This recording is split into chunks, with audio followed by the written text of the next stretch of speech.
La India, un lugar cuya historia y cultura han centrado tanto la atención del resto del mundo que pocos se han fijado en su naturaleza.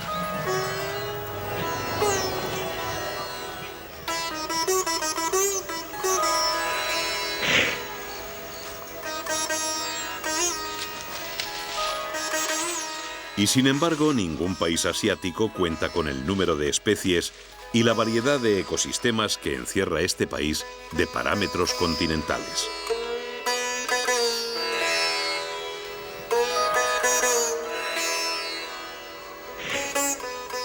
Esta es una India diferente a la habitual, una India salvaje.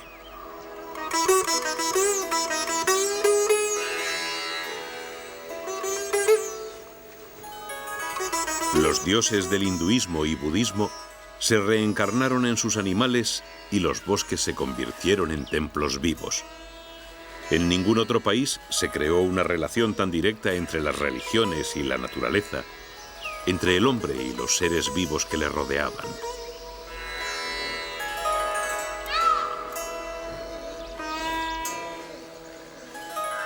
Muchos animales se hicieron sagrados. La selva era entonces una gran madre que soportaba la vida y con ella al hombre. Y hasta los animales peligrosos eran objeto de admiración y reverencia. Pero el tiempo iba a cambiar las cosas.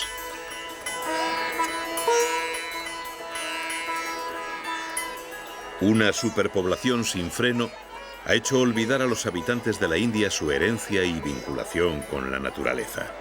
La India salvaje desaparece y con ella el más emblemático y fascinante de sus miembros, el tigre. Ningún otro animal ha tenido tanto protagonismo en la historia del hombre en este país y ningún otro animal ha atraído tanto su admiración. Hoy los tigres desaparecen como ejemplo de lo que le está sucediendo a esta India salvaje. Y los poderes de fuerza, astucia y belleza que antaño despertaran la reverencia entre las gentes de Asia se han convertido en la espada de Damocles del más hermoso felino de la tierra.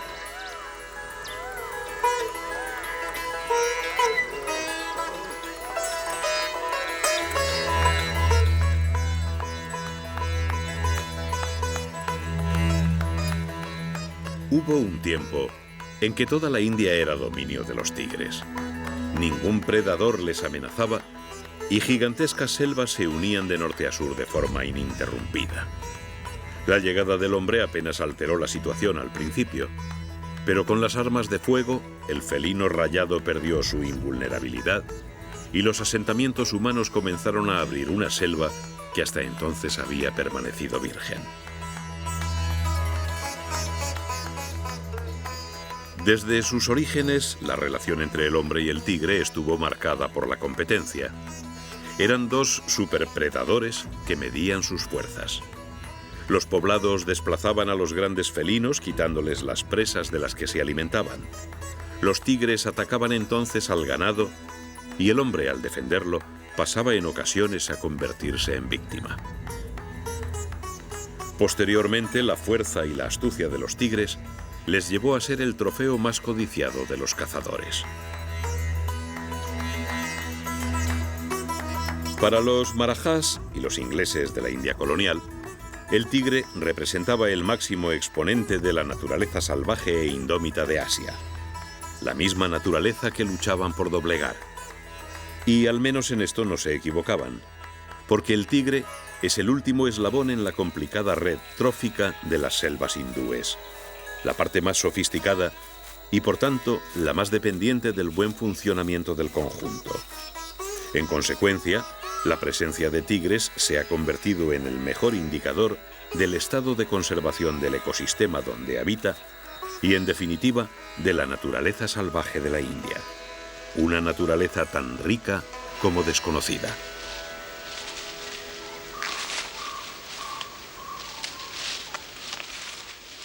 Para los tigres, todos los ecosistemas de la India son un hábitat potencial.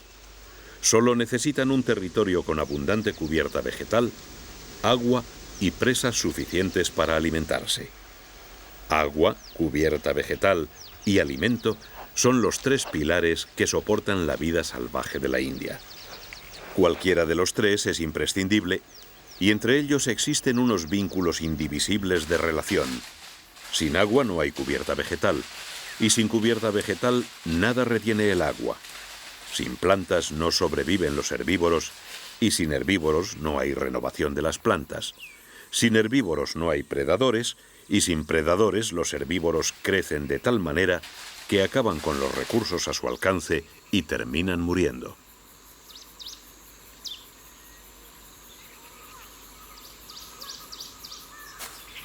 Ser parte de este mecanismo complejo exige una constante vigilancia. Los tigres no son los únicos predadores de estas selvas y cualquier movimiento entre las sombras levanta suspicacias en los herbívoros.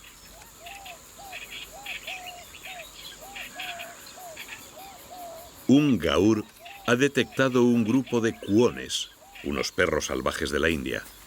Los cuones no son excesivamente peligrosos de forma individual, pero su fuerza radica en el grupo. Su estructura social les convierte en cazadores terribles a los que incluso los tigres respetan y procuran evitar.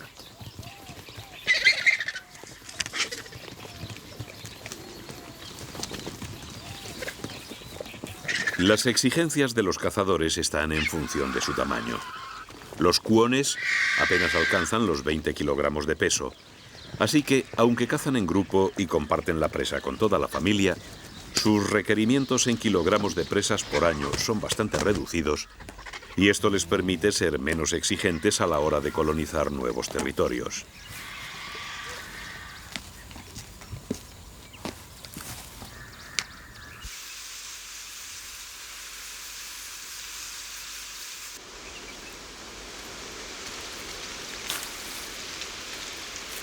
Según aumentan de tamaño y por tanto de cantidad de comida requerida, los predadores van limitando su área de distribución. En la India, los mayores cazadores son precisamente los felinos, y en un país con una deforestación alarmante, donde el ganado doméstico está desplazando a los herbívoros salvajes, son estos grandes gatos los que sufren las consecuencias en primer término.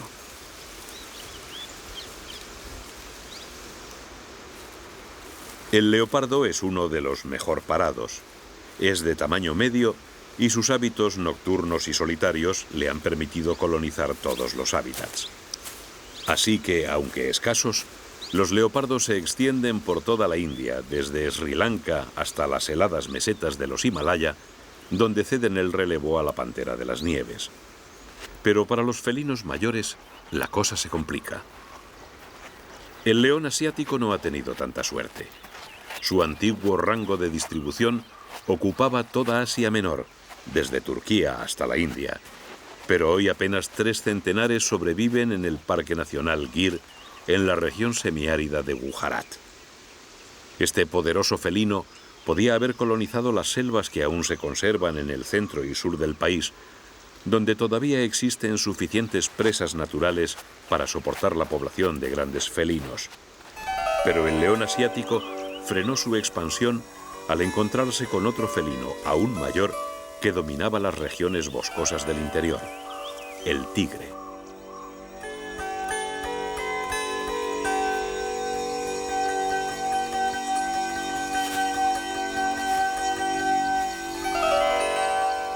En las selvas de la India, el tigre de Bengala es el vértice de la cadena trófica. Las necesidades alimenticias de este poderoso gato le hacen depender de un territorio enorme, algo cada vez más escaso en la India actual. Una hembra adulta puede llegar a comer 2.100 kilos de carne al año. Y si en ese periodo tuviera 2 cachorros, el número subiría hasta los 3.100, un peso equivalente a entre 40 y 70 presas. Los últimos estudios señalan que fue precisamente la desaparición de sus presas naturales la causa principal que llevó a la extinción de los tigres del Caspio, Bali y Java, 3 de las 8 subespecies de tigre que existían a principios del siglo XX. Así que el número de herbívoros disponible es una pieza clave para que los tigres puedan sobrevivir. La dieta de los tigres es muy variada. Pueden comer desde anfibios y reptiles hasta aves y mamíferos pequeños. Pero dado su peso y tamaño, la base de su alimentación corre a cargo de los grandes herbívoros.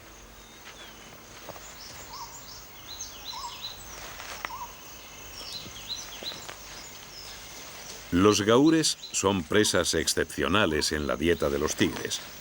Un macho adulto puede sobrepasar los 1000 kilos de peso y alcanzar 2 metros de altura, de forma que, a pesar de la gran cantidad de carne que se consigue con una sola captura, la tarea de matar a uno de estos bóvidos salvajes adultos es demasiado arriesgada aún para los tigres.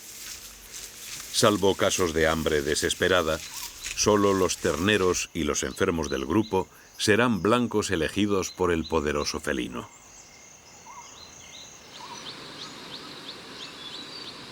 Pese a su extraordinario camuflaje rayado, los tigres son cazadores mediocres.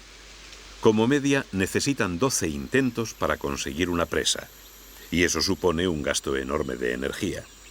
Por esta razón, los tigres prefieren las presas de gran tamaño, y la más frecuente y numerosa de todas son los chitales.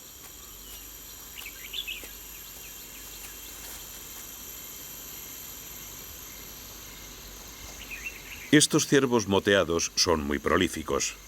Las hembras traen al mundo una cría cada 6 meses, con lo que, si las condiciones del medio son buenas, las poblaciones de chitales crecen rápidamente. De hecho, lo hacen de tal manera que si no existieran predadores, acabarían con el pasto que alimenta a los demás herbívoros del ecosistema.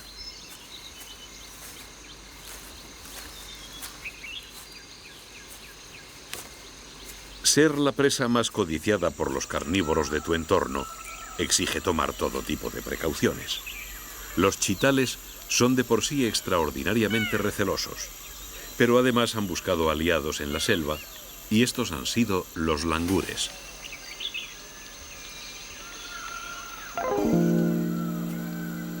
La alianza les ha salido tan bien a los chitales que, además de ayudarles a protegerse, los langures les alimentan involuntariamente. Cuando comen, estos monos se comportan como verdaderos gourmets. En la selva cuentan con recursos casi inagotables, así que cogen los frutos y las hojas de las que se alimentan, comen los bocados más apetecibles y tiran el resto. Para los chitales es un regalo caído del cielo. Y la alianza va más allá.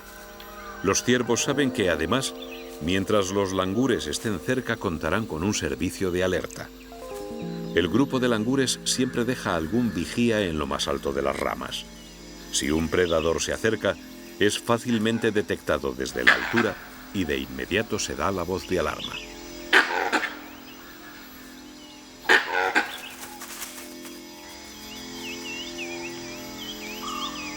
Los avisos llegan con tanta antelación que el grupo de chitales emprende la huida lentamente, alejándose del cazador, mientras que éste ni siquiera intenta seguirles.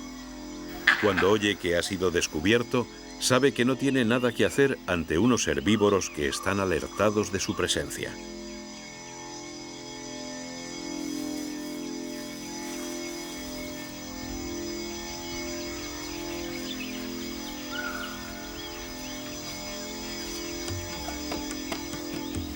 A pesar del fracaso inicial, el tigre no desiste. Camuflado entre las hierbas altas, se acerca a las charcas de su territorio, donde sabe que los herbívoros llegan inevitablemente a saciar su sed. Aquí todos están alerta. Pero entre las hierbas el tigre es invisible. Inmóvil como una esfinge, espera hasta que algún sambar confiado se acerca lo suficiente y entonces ataca.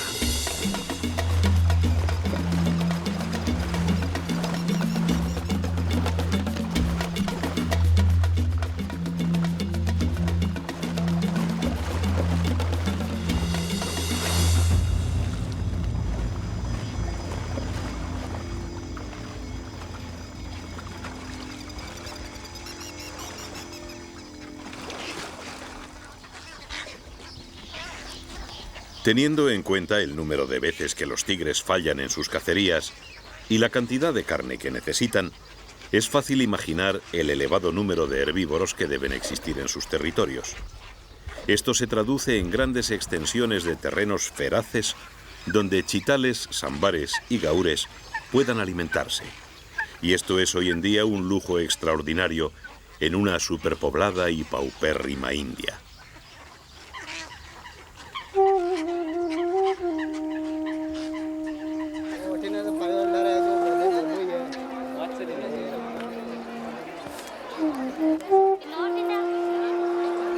Más de 1.000 millones de personas comparten el país con los tigres indios.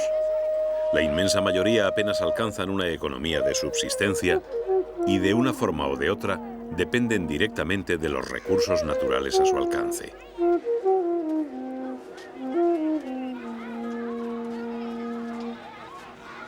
La mala gestión del suelo y el desconocimiento de las más elementales técnicas de agricultura hacen que el terreno robado a las selvas produzca un par de cosechas antes de que las lluvias monzónicas inutilicen y se lleven el suelo.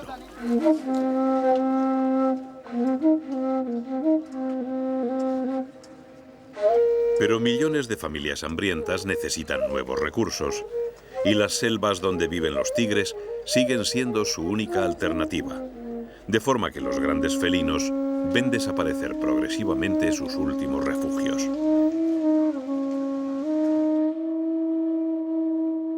Esta situación ha creado una paradoja histórica, porque el paso del tiempo ha convertido a los antiguos enemigos del tigre en valiosos aliados para su conservación. Los antiguos marajás contaban con grandes extensiones dedicadas a la caza. En mitad de la espesura, en la comodidad de suntuosos palacios, se reunían los nobles hindúes con la aristocracia y el poder inglés para disfrutar de aparatosas cacerías del más codiciado trofeo de Asia.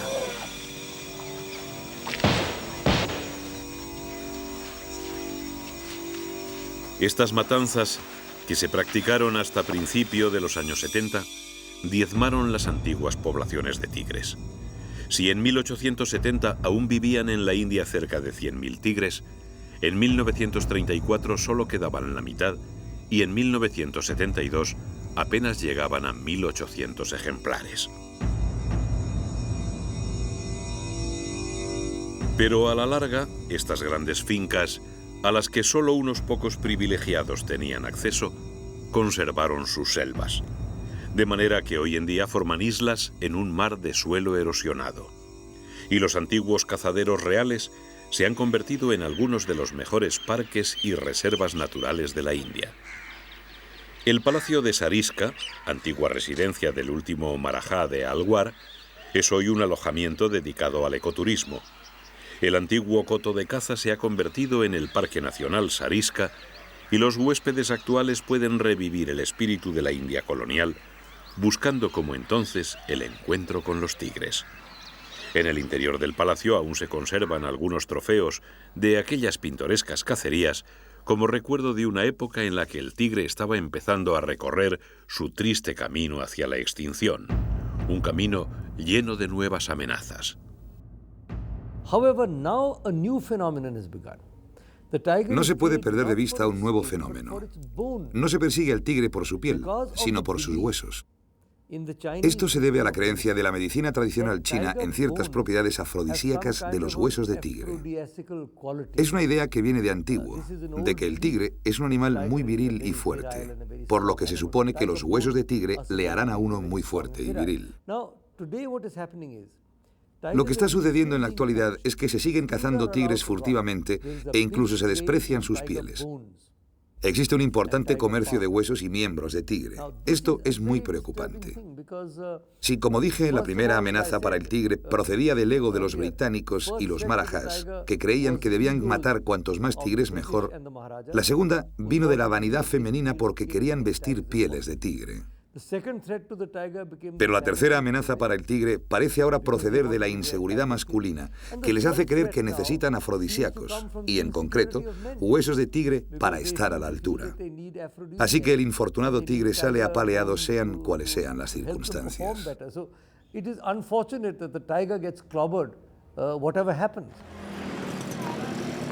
A finales de los años 80, los tigres desaparecieron prácticamente del sur de China. Los mercados de medicinas tradicionales se quedaron sin una de sus materias primas más importantes y miraron ansiosos a su país vecino, que había empezado a recuperar sus poblaciones de tigres gracias al Proyecto Tigre, un severo programa de conservación.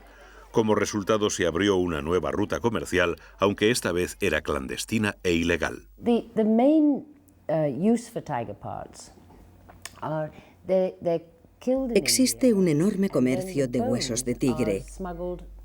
Los matan en la India y luego los huesos son transportados ilegalmente a través de las fronteras de la India con Nepal o directamente con China. Normalmente solo se transportan huesos que son procesados en China. Allí los huesos son molidos y transformados en diferentes medicinas. Los huesos de tigre se utilizan sobre todo en las comunidades chinas, pero también entre los japoneses, contra gran cantidad de dolencias. El reumatismo es la más importante, pero también se usan como tónico y algunas partes como afrodisíaco, y hay muchas más cosas para las que se usan. Me parece horrible. Hay casi 1.000 millones de usuarios potenciales de medicamentos hechos de huesos de tigre. La demanda de los países consumidores, China, Taiwán, Corea del Sur y Japón, y de las comunidades que desde estos países se han instalado en Estados Unidos, Canadá o Europa, es tan fuerte que los expertos temen por el futuro de todos los tigres en libertad. Se calcula que al menos muere un tigre al día en la India a manos de los furtivos, un ritmo que, de no frenarse, acabará con todos los felinos rayados del país en un plazo de entre 5 y 10 años.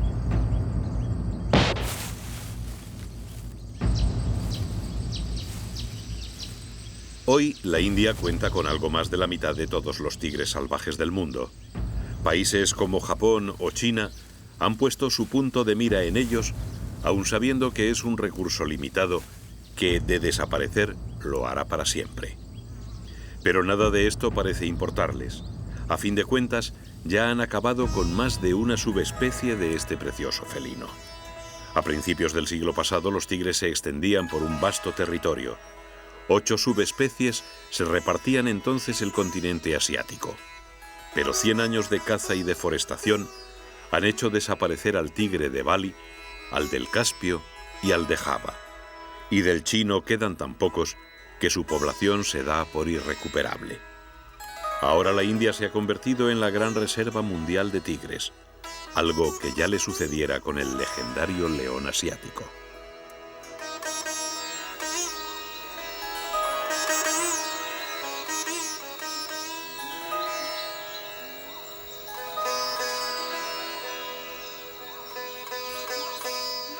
Amanece en el Parque Nacional Gir. Con los primeros rayos del sol, los poblados Maldari recobran su actividad.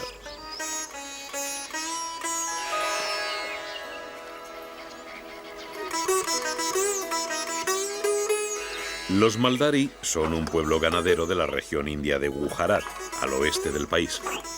Los búfalos y dromedarios que componen su cabaña ganadera son toda su vida. De ellos obtienen la base de su alimentación, la energía que les calienta en forma de estiércol y los escasos ingresos que cambian por artículos de primera necesidad.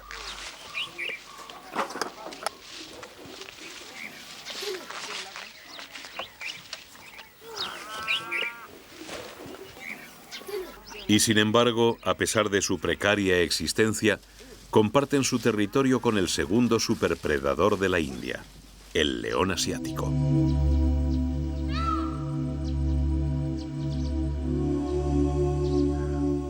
Este es el león que cazara a Asurbanipal, el rey asirio inmortalizado en los bajorrelieves de Nínive. Antaño se extendía por toda Asia, pero hoy sus últimos representantes viven arrinconados en los 1.400 kilómetros cuadrados del parque. Y si han conseguido sobrevivir, ha sido gracias al acuerdo al que se ha llegado con los Maldaris.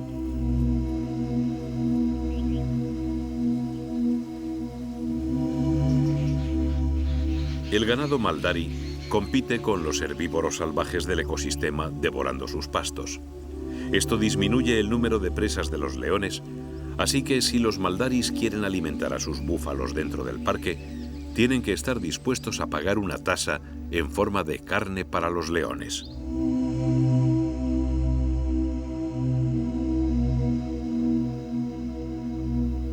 La muerte de un búfalo por parte de los leones no es frecuente. En el parque abundan las presas naturales del león y, como le sucede a los tigres, son los chitales sus víctimas más frecuentes. Pero ha sido el equilibrio con las poblaciones humanas locales lo que ha permitido salvar al león en última instancia.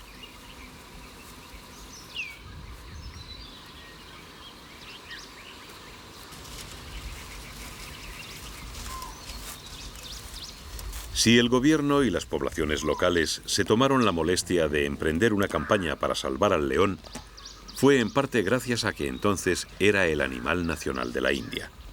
Así que, viendo su última población a salvo y temiendo por la supervivencia de los tigres, el doctor Karan Singh propuso a Indira Gandhi, entonces primera ministra del país, una atrevida y original idea. Me enteré que en aquella época el animal nacional de la India era el león. Como saben, nuestro símbolo nacional son los 4 leones. Existe una maravillosa columna de la época de Ashoka que muestra leones, motivo por el que probablemente el león fue adoptado como animal nacional. Sin embargo, me chocó saber que en la India solo se encuentran leones en el estado de Gujarat y que solo deben quedar unos cientos. Mientras, entonces y aún ahora, el área de difusión del tigre va de norte a sur y de este a oeste de la India. Por eso yo personalmente sugerí que se cambie el animal nacional de la India del león al tigre. Y eso fue lo que puso en movimiento todo el proceso del proyecto Tigre. En efecto, una vez que se adoptó el tigre como animal nacional, se planteó la cuestión de su conservación y hablé de ello con la señora Gandhi. Ella lo apoyó y me dijo, ¿qué le gustaría hacer? A lo que yo contesté, creo que debería existir un proyecto especial para salvar a los tigres de la extinción.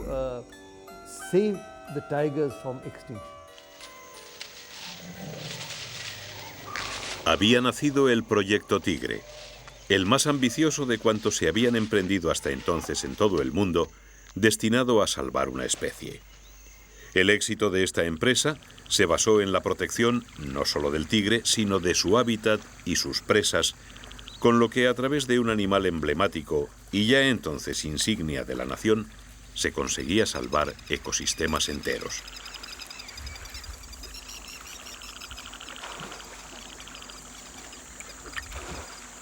Las reservas creadas a tal fin dieron resultados inmediatos. Animales como el Barasinga, un ciervo endémico de la India central, se salvaron al límite mismo de la extinción y hoy su población está estabilizada en el Parque Nacional de Kanha, probablemente el mejor lugar del mundo para ver tigres en libertad.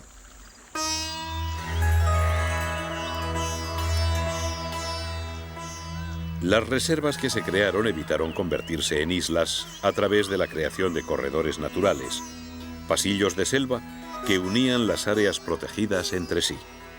Como resultado, las distintas poblaciones de tigres podían ponerse en contacto y reproducirse entre ellas.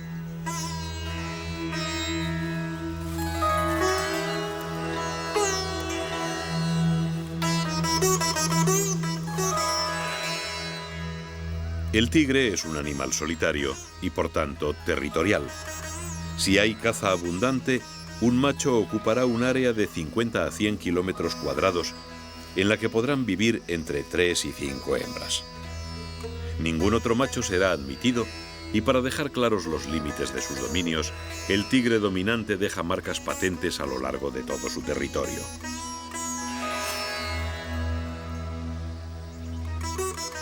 En los troncos de la selva, los tigres realizan marcas con sus poderosas garras. Estas son señales visuales, pero en la selva las más efectivas son las que se perciben a través del olfato o el oído.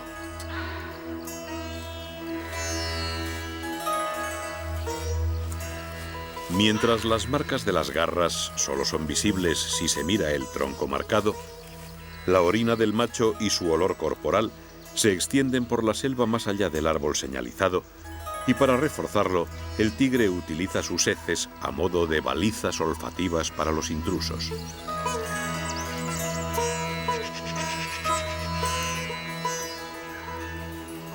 En la conservación de los tigres es fundamental que pueda haber un intercambio genético entre las distintas poblaciones a fin de evitar la consanguinidad.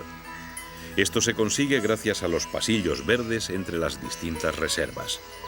De esta forma, el proyecto Tigre revitalizó las poblaciones del gran felino rayado, favoreciendo además el apareamiento de mayor número de animales.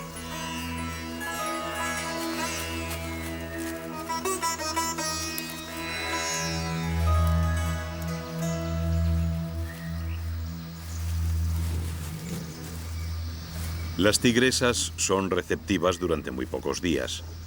El macho territorial las localiza gracias a su olfato y durante 1 o 2 semanas corteja a la hembra hasta que ésta le permite aparearse. Después pasarán entre 2 y 5 días agotadores, en cada uno de los cuales copularán hasta 50 veces.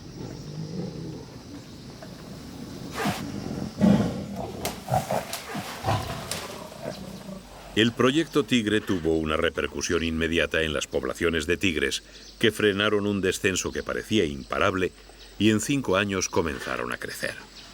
Y lo que es aún más importante, los 33.000 kilómetros cuadrados de reservas bajo el proyecto Tigre garantizaban la conservación de los ecosistemas donde vivían los grandes felinos. Con esto no solo protegemos al tigre, porque una vez que proteges al tigre, significa que estás protegiendo también el ecosistema en el que habita el tigre.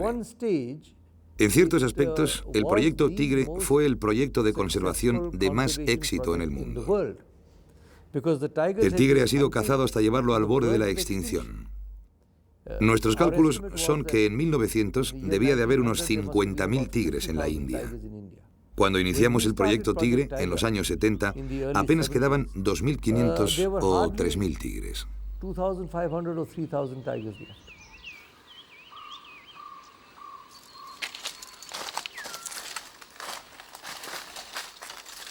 Las acciones del proyecto abarcaban distintos frentes. No solo había que crear reservas, sino además garantizar su conservación, por lo que se adiestraron equipos para controlar y combatir a los furtivos.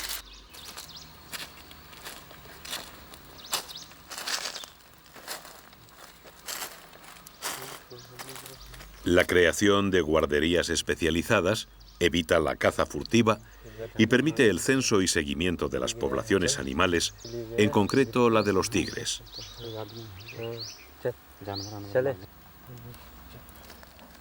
Pero lo inaccesible de muchas de las junglas que conservan las reservas suponía un problema para los guardas a pie, así que se buscó un vehículo adecuado.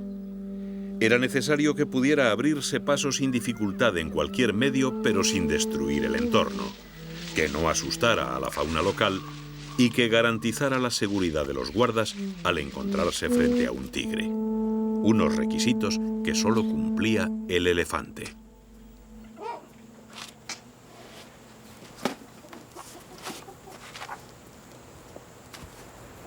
Los elefantes adiestrados se han hecho insustituibles en los parques y reservas de la India. Los mahuts o karnakas, los responsables de su adiestramiento y cuidado, forman una asociación de por vida con ellos. No solo son su herramienta de trabajo y por tanto su fuente de ingresos, sino que con el tiempo acaban siendo parte de la familia.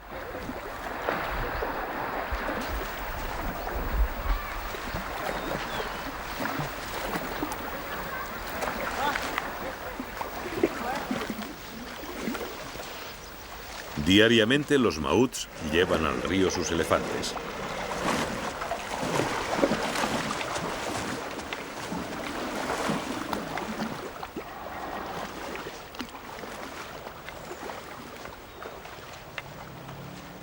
Después de un adiestramiento de años, los elefantes se vuelven dóciles con sus guías, pero ningún mahut olvida que, aunque adiestrados, son animales salvajes de 3,5 metros de altura y hasta 5.000 kilogramos de peso.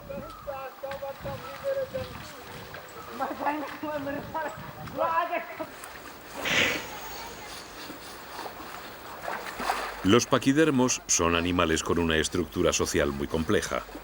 El cepillado y rascado que realizan sus dueños no es tanto una cuestión de limpieza como un ritual que refuerza los lazos de unión entre hombre y elefante. De esta manera, los maouts consiguen mantener una autoridad que el elefante debe reconocer si quieren que obedezca sus órdenes. Algo de vital importancia, teniendo en cuenta que van a ser los encargados de transportar a los turistas que visiten los parques.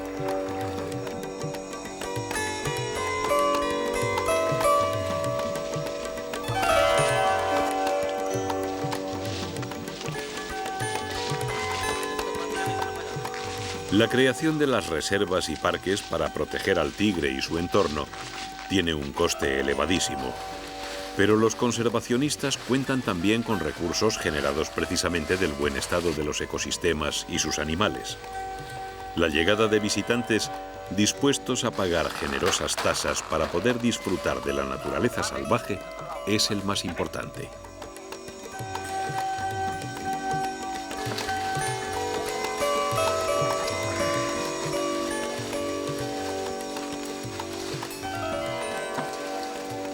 Los elefantes cargados de turistas molestan en ocasiones a los tigres, que con frecuencia se ocultan al paso de los paquidermos. Pero estos pequeños contratiempos le compensan con creces. Mientras haya gente que dé dinero para ver a los tigres en libertad, estos serán una fuente de ingresos para los locales y, por extensión, para el país entero. De modo que estos molestos visitantes son en buena medida una garantía para los felinos rayados.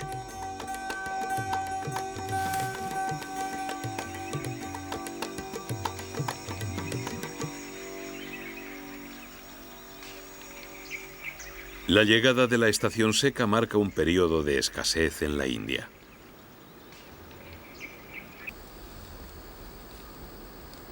Los pastos se agostan y el sofocante calor hace que el menor movimiento genere un gasto de energía extra y una importante pérdida de agua.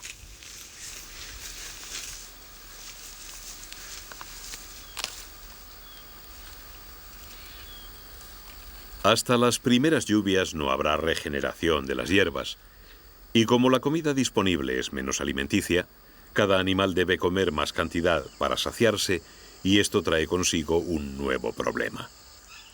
En gran parte del país, fuera de las áreas protegidas, la cubierta vegetal está muy deteriorada o simplemente no existe. El calor y la sequía convierten la tierra en un desierto y los campesinos y ganaderos locales ven en los parques el único lugar donde alimentar a su ganado. Como consecuencia, a los herbívoros salvajes les llegan voraces competidores en la época en que más dificultades tienen para alimentarse.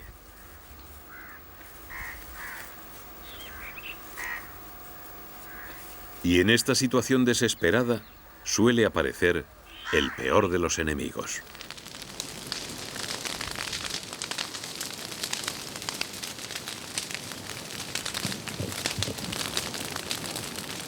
El pasto seco y el calor reinante hacen que la más pequeña llama se convierta en un devastador incendio. En los poblados periféricos al parque, donde los campos han sido esquilmados con erróneas prácticas agrícolas, los lugareños ven la oportunidad de conseguir un poco más de tierra fértil.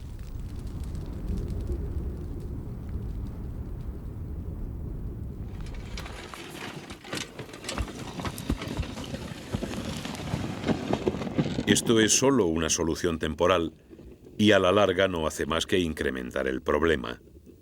La India es un país donde la mayoría de la población es pobre e incluso pasa hambre, con lo que resulta difícil explicar que la Fundación para la Fauna Mundial y el propio Estado indio inviertan millones de dólares en preservar los últimos tigres. Pero salvar estos felinos es salvar el ecosistema entero, y al hacerlo se está evitando que todo el país acabe en un desierto irrevocable, con lo que toda la población estaría condenada a no salir de la más miserable pobreza.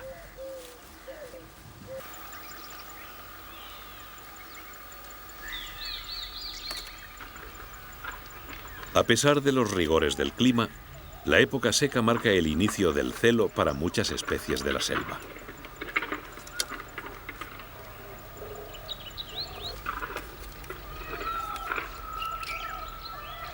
Chitales, sambares y barasingas miden sus fuerzas en lizas incruentas donde rara vez hay algún herido.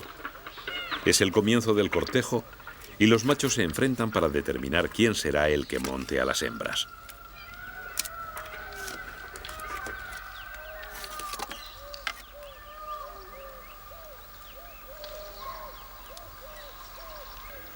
Aún en los combates entre los machos el clima impone su fuerza y los barasingas realizan los movimientos con una calma impropia del momento.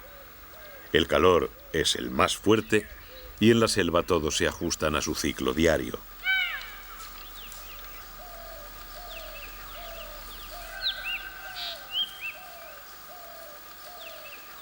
Las charcas son lugares de visita obligada para todos los animales del ecosistema.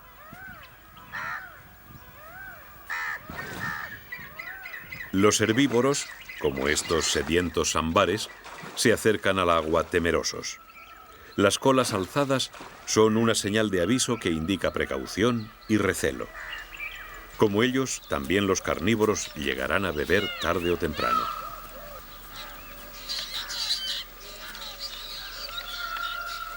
Entre las posibles presas que se reúnen en la orilla del agua, se establece una sutil colaboración. Todos están alerta y todos vigilan su entorno, así que mientras uno bebe, sabe que decenas de ojos vigilan alrededor y el más mínimo movimiento sospechoso levanta de inmediato todo un repertorio de señales de alarma.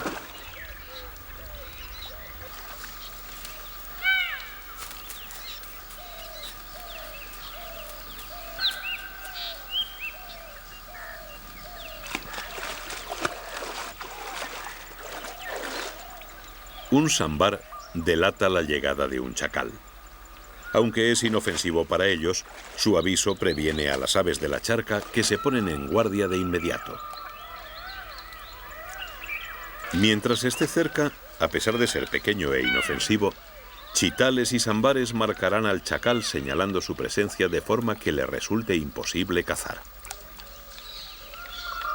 Al final de la época seca, como señal de que pronto llegarán las lluvias, los pavos reales se ponen en celo.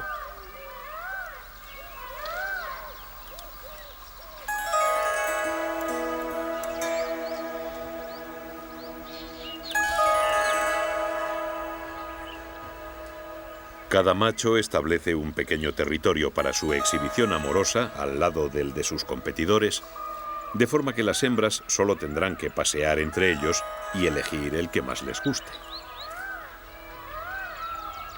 Pocos cortejos son tan llamativos.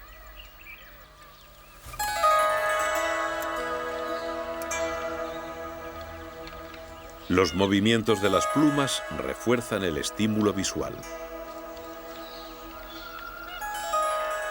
A los pavos reales macho, la cola les sigue creciendo durante toda su vida. Las hembras elegirán al macho con mayor número de ocelos en su cola y este será el más desarrollado y por tanto el más indicado para perpetuar su carga genética.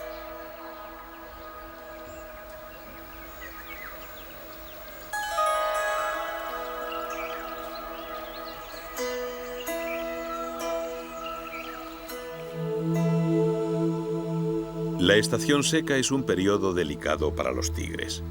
El acceso al interior de la jungla es más fácil y los furtivos pueden internarse más profundamente para poner sus trampas y venenos.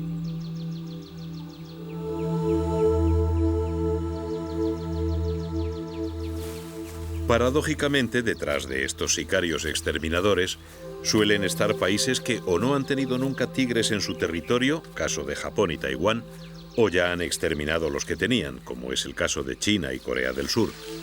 Y lo que es más increíble, aunque el resto de los países consumidores de productos derivados del tigre han prohibido su comercio, todavía hay uno que lo permite abiertamente: Japón. China, Japón, Corea del Sur y Taiwán son los principales consumidores. También hay un intenso comercio ilegal con los tigres en países como Estados Unidos, Canadá, Australia y algunos países europeos. Pero los 4 primeros destacan con gran diferencia. En el 93 y el 94, China, Corea del Sur y Taiwán prohibieron el comercio interno de partes del tigre. Solo Japón no lo hizo.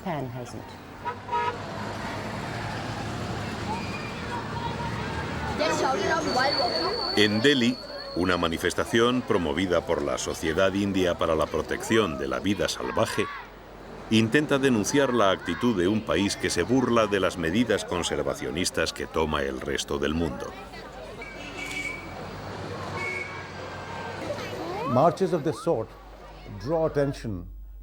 Marchas como esta llaman la atención sobre el hecho de que el comercio con partes del tigre sigue siendo legal en un país, Japón. Esto es un insulto para la gente de países como la India y otros países con tigres que arriesgan sus vidas para protegerlos. Y para las personas que en los países occidentales se arriesgan para sacar a la luz la naturaleza de este comercio. Un grupo de actores procedentes de Rajastán interpreta en las calles de Delhi la tragedia que está sucediendo en su país. El mercado japonés no solo está acabando con los tigres, sino que además es un gran consumidor de marfil. Después de 10 años prohibiendo su comercio internacional, las presiones de Japón dieron como resultado que en 1997 el CITES, organismo mundial que controla a las especies amenazadas, les permitiera comprar colmillos. Pero al abrirse una vía legal, el mercado furtivo ha encontrado una puerta de entrada y muchos elefantes indios están siguiendo la suerte de los tigres. El tráfico de huesos de tigre se ha convertido en un negocio tan rentable que los furtivos desprecian en ocasiones las pieles, más fáciles de detectar en las fronteras. Y lo peor de todo es que aun cuando se les detiene, las leyes no tienen fuerza o no se aplican debidamente. Incluso delincuentes que antes no participaban en este comercio, ahora sí lo hacen, porque se ha vuelto muy rentable. Y además pueden salir bajo fianza. Si te pillan con drogas, no hay fianza posible. Pero si te encuentran huesos de tigre, tienes derecho a ella. Y esto es algo contra lo que estamos luchando desde el sistema, aunque sin éxito hasta ahora.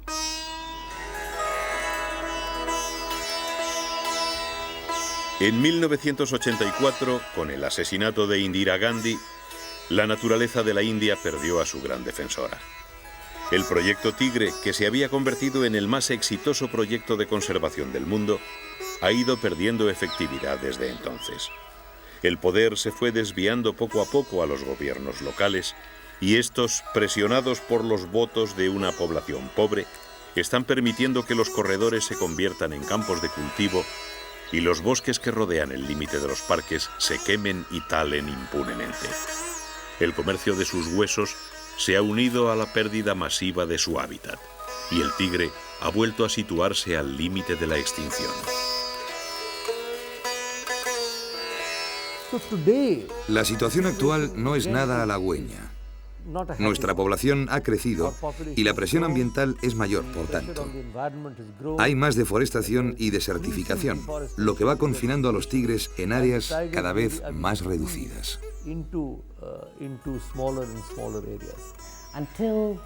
Mientras no exista estabilidad política en la India, habrá siempre un signo de interrogación sobre el futuro del tigre. La falsa creencia en los poderes medicinales y afrodisíacos de los huesos del tigre está acabando con los últimos ejemplares del mayor felino de la Tierra. La pérdida de su hábitat acelera y agrava el problema. Pero una nueva conciencia parece estar despertando en la India. Los tigres y su entorno pueden generar importantes ingresos turísticos que alivien la pobreza de las poblaciones de su entorno. Y el mundo entero, en especial los indios, están decididos a evitar que países sin escrúpulos se lleven furtivamente a una joya zoológica que es patrimonio de toda la humanidad. En febrero del año 2000, 2 meses después de acabarse este documental, y gracias a las presiones de gobiernos de medio mundo y grupos como la WPSI, Japón declaró ilegal la venta de productos derivados del tigre sin una documentación visada por el gobierno que garantice su importación anterior a 1980, año en que Japón se incorporó como firmante del CITES. Los conservacionistas han recibido bien la prohibición, pero conociendo la facilidad con la que se falsifican este tipo de documentos, hoy siguen presionando para conseguir una prohibición total que la comunidad internacional reclama con urgencia. Se ha ganado una pequeña batalla, pero todavía continúa la guerra.